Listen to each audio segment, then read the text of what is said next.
So I made this video yesterday, the rising kingdom of the Moors, black supremacy, and what the X, the mark, has to do with the Moors. I also shared this post with this young man. This is from a Freemason book. So the root of American is a Moroccan because this was Hamite territory before we took it over. So the red nations and the black nations were here in America. And then Joshua and the tribes took over the land of the Kenites and it was given to us. See, circled in red, that was Hamite territory, and the Hamites fall under a different curse. They don't fall under the curses of Deuteronomy, they fall under the curses of Genesis 9.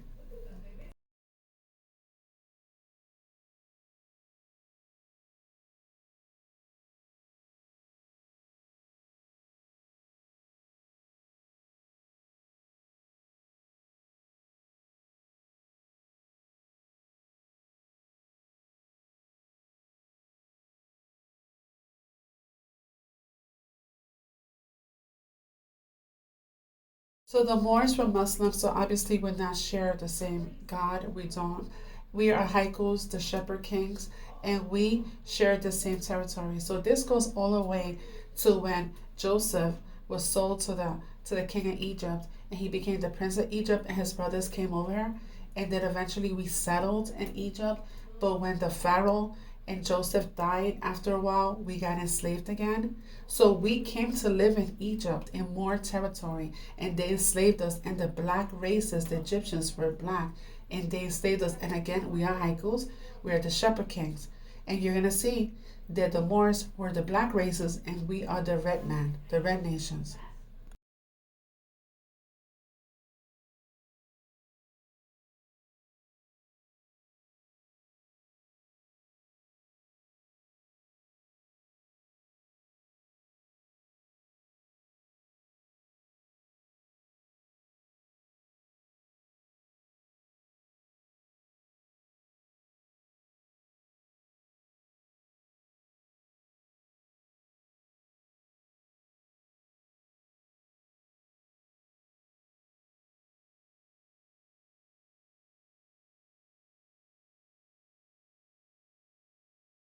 That's why in the Strong Concourse, the number 8647, the number you call to report the brown man to be picked up by ISIS, the definition is an Israelite.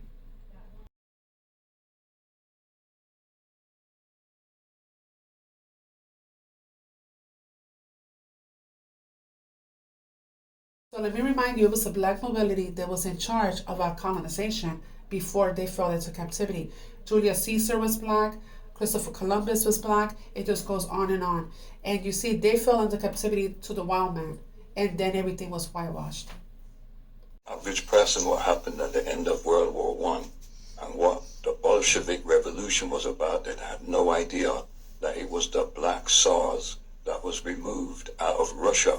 Nicholas II, him right here, he was removed from power in the Bolsheviks revolution, and it was centered around the Balkans and the black nobility families of Italy, and the Kaiser that you see here, Wilhelm II of Germany, the last king of Prussia, and he was the son of Queen Victoria. Can you imagine? That was Queen Victoria, the real one, her son, and his sister was Victoria of Prussia, and she was in on the sleight of hand.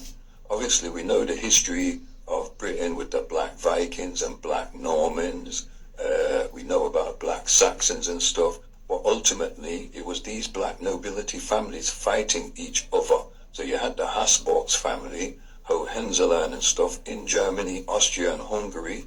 After they killed the Archduke of Austria, Frederick III, that's when World War One kicked off, and they began moving these black nobility Germanic families from the Holy Roman Empire of the West, okay? And it was centered on Germany and France.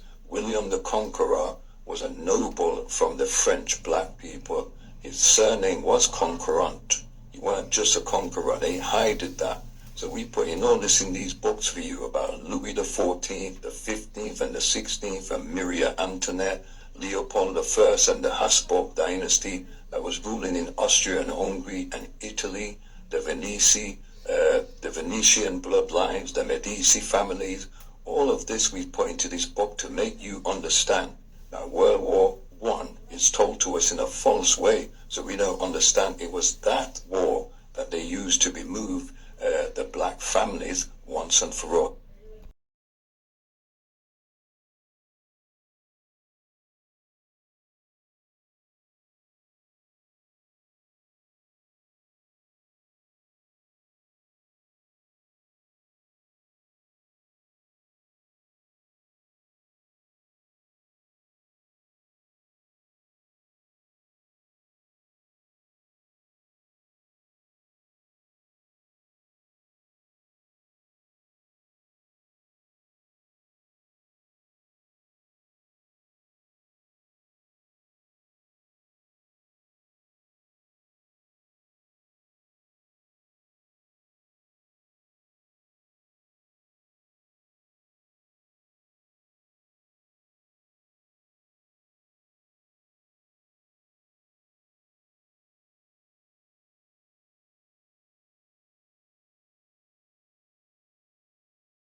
The Mahdi.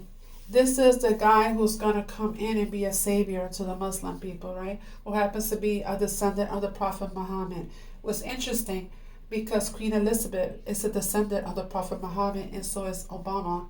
So these people are all Islamic, and that's what is going to happen. This is the rise of the Mahdi, who happens to be Obama, who will be coming back. He is the image that comes back to life. He is the image, the clone of Akhenaten.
You see these Moors, these Atlanteans, that is not of Jehovah.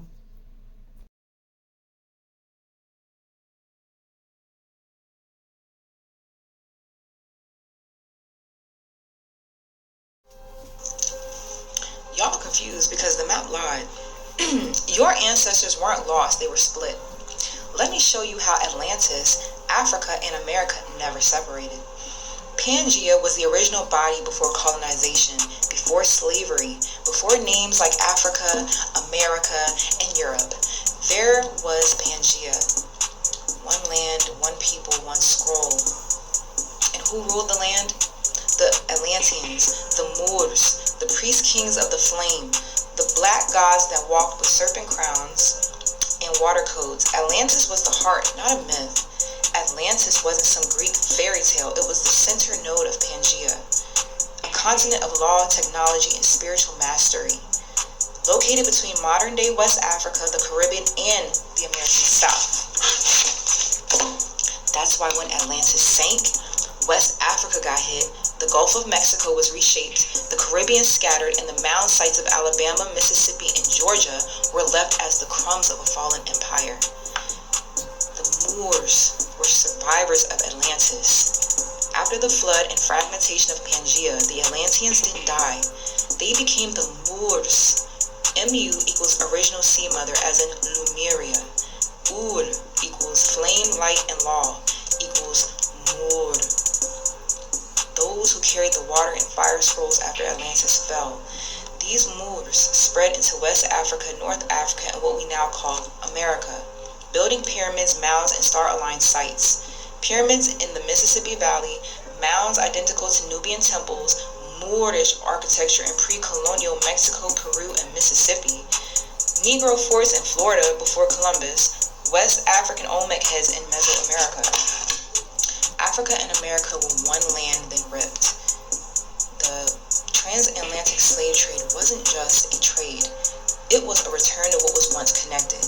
They didn't bring Africans to America. They brought Pangea descendants back across a land that was once whole.